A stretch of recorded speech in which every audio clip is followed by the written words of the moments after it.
how on earth did you become, you're an accountant for crying out loud. Yeah. How did you become a security guard? It was actually surprisingly a lot easier than you would ever imagine. I have essentially just filled out a form online, showed up the day of. I had worked the Luke Combs concert the week before, so I could kind of do like a test run for it to kind of figure out how to get the best spots and where I needed to be. But essentially, showed up the day of for the Taylor Swift concert and kind of maneuvered my way in a kind of questionable way to get near the stage. I won't go into details on that. But what did they say your job function? What is the gig? Yeah. So are you like watching the crowd to see if there's something going? Essentially just making sure that like nobody rushes on the stage, essentially making sure like they're not supposed to like be touching the barricade.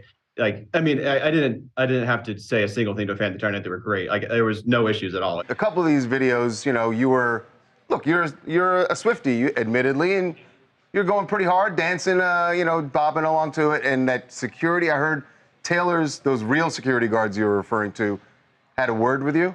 So right behind my right shoulder there was like the entrance to the stage where you can climb up on stage. So like her actual security was like standing right there. And so he was kind of behind me the whole entire night. And like after, like pretty early on in the concert, he could tell like I was going really hard, like especially after like the Reputation era, I was really getting into it.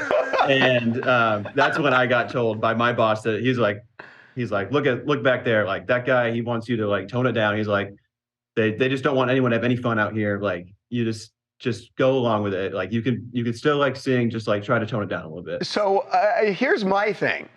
You figured something out, how to get the impossible ticket. And it worked. Are you going to do this again? My plan was never to like be next to the stage. It just kind of circumstances happened that way. By the time that I showed up, the way that I got in, like I just happened to it was really lucky that I got to be by the stage. My original plan was just apply for security, show up, and then like never even clock in, just take off my shirt and like take off my like security shirt and just wear like my white undershirt that I was wearing before and like just be a fan and just go find an empty seat. My plan was never to like, I never really intended on being next to the stage. That was kind of just lucky. So now that I've figured out how to be next to the stage, yeah, maybe for some other concerts I'll take that up again.